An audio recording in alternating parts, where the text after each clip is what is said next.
Moving on, let us look at the actions of adrenaline on respiratory system. So remember, adrenaline is required for fight or flight type of response. So during fight or flight type of response, we need to have more energy, more oxygen. So what should adrenaline do? It should produce bronchodilation. The bronchodilation is brought about by the beta 2 receptor. So activation of beta 2 receptor leads to bronchodilation. So that's it. Action of adrenaline on respiratory system is that it will produce bronchodilation. But as such, we do not use adrenaline to pharmacologically produce bronchodilation. For that, we are using specific beta 2 receptor agonists such as salbutamol, terbutaline, and other drugs. Okay. Now, this effect is seen with adrenaline. Yes, we have seen that. What about noradrenaline? It does not have any beta 2 action. So, this action is not seen with noradrenaline. What about isoprenaline? It is a pure beta agonist. So, this is also seen with isoprenaline. Fine. Next, moving on to the eye. So, in the eye, adrenaline has two major types of responses. First one is on the iris, action on the iris, action on the pupils. Second one is the action on the aqueous humor dynamics. So, what action does it have on the pupils or in the iris? There are two types of muscles here, sphincter pupillae and dilator pupillae. In the dilator pupillae, we are having alpha 1 type of adrenergic receptors. So, what adrenaline does? It activates the alpha 1 receptors. Again, remember the same thing. Adrenaline is required for fight or flight type of response. During fight or flight type of response, we need to have more light so that we can see with whom we are fighting, or we can see where we are running. So, adrenaline should produce mydriasis. It produces mydriasis by acting on alpha 1 receptors and contracting the dilator pupillae. So, this is called as active mydriasis. Now, second action is on the aqueous humor dynamics. Adrenaline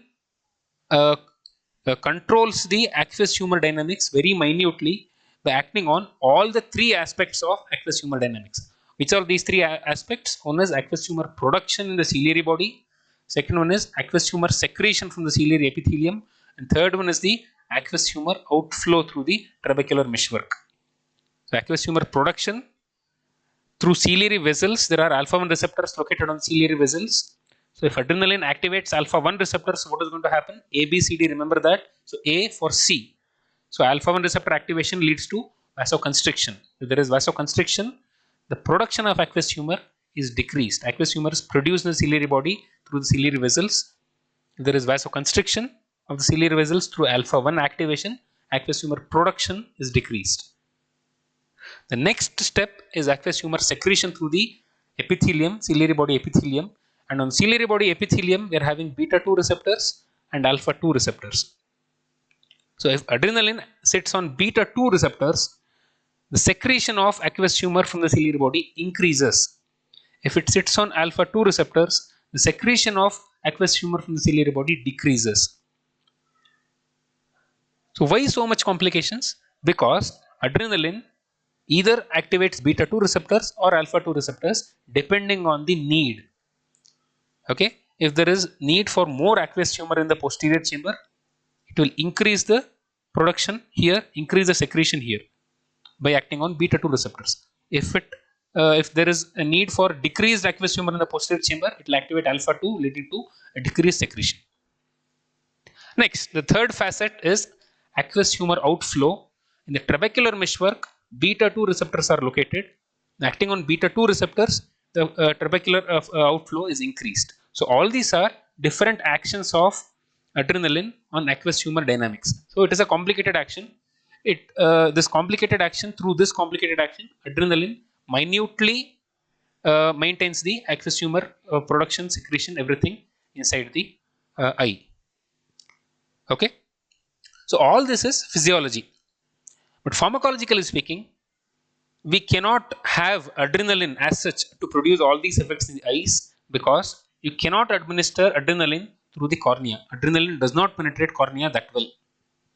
So, if you want localized action of adrenaline in the eye, you cannot give it through the intraocular route. So, if you want adrenaline to produce any effect in the eye, you can give it through another form, that is dipivefrin. Dipivefrin is a prodrug of adrenaline. You give dipivefrin, it will get converted into adrenaline inside the eye, and will produce all these effects. So remember, adrenaline does not penetrate cornea. So all these are the effects of adrenaline in the eye. Moving on. What about GIT? Remember fight or flight situation. As far as fight or flight situation is concerned, GIT is a less essential organ. So adrenaline has inhibitory action on GIT. So what it does, GI motility is reduced. So how it will reduce the GI motility? By inhibiting the intestinal wall muscles and by activating the sphincter muscles. So because of this, the intestinal motility is reduced. So all wall muscles have beta 2 receptors and alpha 1 receptors are located on the sphincters. Adrenaline activates beta 2, wall muscles relax. Adrenaline activates alpha 1, sphincters contract. But this is not that clinically significant. Next, action on the bladder. Again, fight or flight type of response. Urine outflow is decreased. So, how adrenaline decreases urine outflow? Again, in a manner similar to GI motility. Okay, adrenaline receptors are located both on the detrusor and on the trigone. If you want urine outflow to be decreased, what adrenaline should do? It should relax the bladder wall muscles and it should contract or activate the trigone muscles. So it does exactly that. So detrusor contains beta 2, beta 3, just similar to GI walls, and trigone, which is sort of a sphincter, it contains alpha 1, just similar to a GI sphincters. So the effects are somewhat similar. Now, uterus contains beta 2 receptors. So activation of beta 2 receptors leads to relaxation of the uterus at term. Moving on. Metabolic actions. Again, remember, fight or flight situation, you require more energy. So adrenaline acts in such a way that there is more energy in the body so that you can fight or you can run away. So how does it produce all this energy? In the liver, it will produce hyperglycemia. In the liver, it will produce glycogenolysis and also gluconeogenesis through beta 2 action. It will reduce insulin secretion. As a result, there is hyperglycemia. You have more energy in your blood for the fight or flight response. It will augment glucagon secretion. So by all these mechanisms, it will produce hyperglycemia. Now, on the other hand, adrenaline is also doing something else to increase your energy, and that is lipolysis. Lipids are stored for fight or flight response. During fight or flight response, lipolysis is happening so that more energy is released. So because of lipolysis, there is rise in plasma free fatty acids. There is calorigenesis. As a result, can fight well, can run away. So all this is mediated by beta 2 and beta 3 receptors. So all these are metabolic actions. Now other actions. The CNS, fight or flight response, you need to be alert. So it is an alerting response in the CNS. Sometimes it will go slightly overboard. So you'll have anxiety, okay, restlessness, apprehension, tremor, anxiety. All these are because of action on the CNS. Skeletal muscle. So you might have experienced this whenever you come on the stage fright. What will happen to your hands? It will start trembling. Okay, so there is tremors. That is because of adrenergic action. It acts on beta 2 receptors, leading to tremors. Prostate. So prostate, it will contract and as a result urine outflow is decreased. That is alpha 1 receptor mediated. Okay, again if you remember, trigone also contain alpha 1 receptors, detrusor beta 2 receptors. So detrusor, beta 2, trigone and prostate alpha 1, activation of alpha 1 receptors in both of these locations leads to decrease in urine flow. So this is therapeutically important. We use alpha blockers in some conditions such as BHP. Next, vas deferens and seminal vesicles, alpha 1 receptors are located. Activation of that is responsible for ejaculation. Splenic capsule, again alpha 1 receptors leads to contraction, but this is not very prominent in humans. This is seen in some experimental animals. So with this we have finished the pharmacological actions. Okay, so till now we have finished introduction, classification, mechanism, pharmacological actions. These are all the various systems under which we have described the pharmacological actions. CVS, RS, I, GIT, bladder, uterus, metabolic, and other actions including prostate, including CNS, skeletal muscles, splenic capsule, all these things.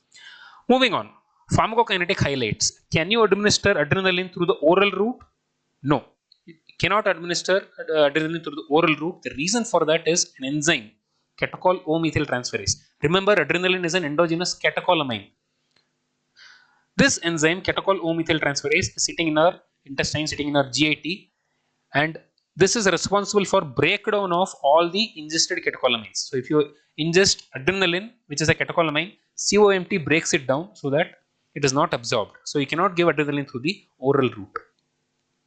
Usually adrenaline is given through the IM route, and usually it is dilated. 1 in 1000 is the usual dilatation that we use when we give administer adrenaline through the intramuscular route.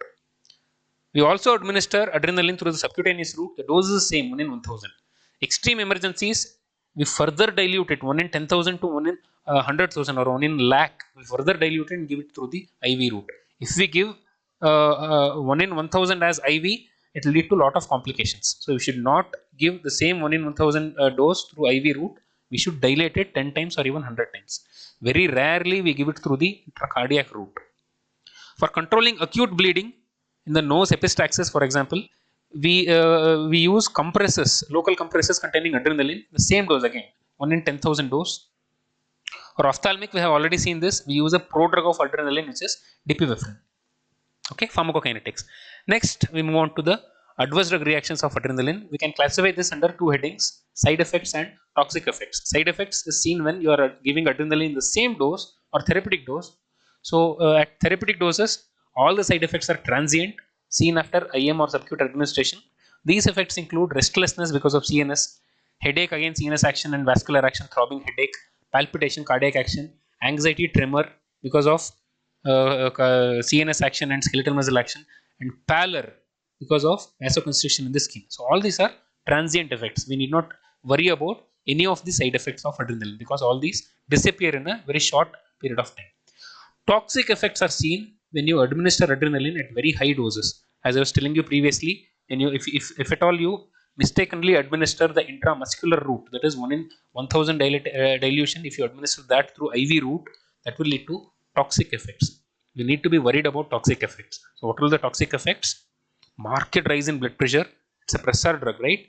Lead to marked rise in blood pressure leading to cerebral hemorrhage. If you remember, adrenaline had one undesirable effect in the heart, that was it was arrhythmogenic. It can produce tachyarrhythmias. So at toxic doses, it can lead to ventricular tachycardia and ventricular fibrillation. You can even lose the patient. You need to be very careful when you administer adrenaline through the IV route. You need to dilute it, 1 in 10,000, 1 in 100,000.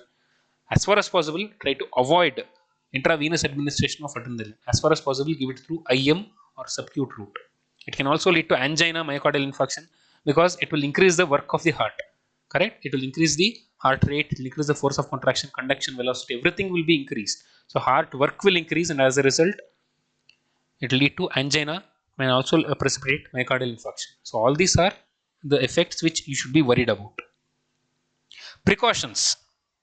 You need to administer adrenaline with precaution in certain settings. For example, hypertension. The patient is already having hypertension. You need to be very careful while you administer adrenaline.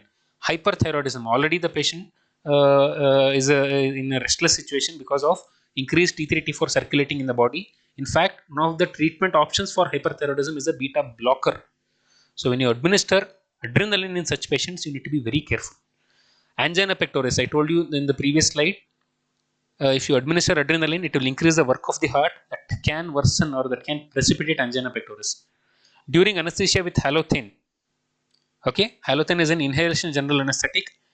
Even halothane has arrhythmogenic property. So when you are administering halothane, if you want to administer adrenaline, you should be very, very careful. You should look out for tachyarrhythmias. And finally, patients who are receiving beta blockers, because in these patients, all beta receptors are blocked.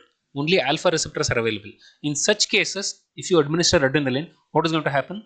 All the alpha 1 receptors are getting activated. There is intense vasoconstriction lead to shooting up of blood pressure. This can be very dangerous. It can lead to cerebral hemorrhage, strokes. You need to be very careful. You need to take proper history. If the patient is receiving beta blockers, you need to be very careful before administering adrenaline.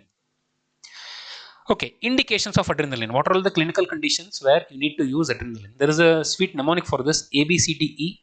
A, allergy, anaphylaxis. Adrenaline is a life-saving drug of choice in the treatment of anaphylactic shock. You need to be very, you need to remember this. This is a very important point that you have to remember.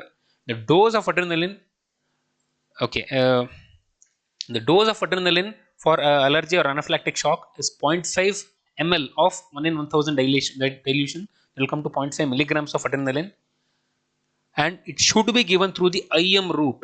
You should never try to administer adrenaline through IV route. Okay, remember this. This is very, very important.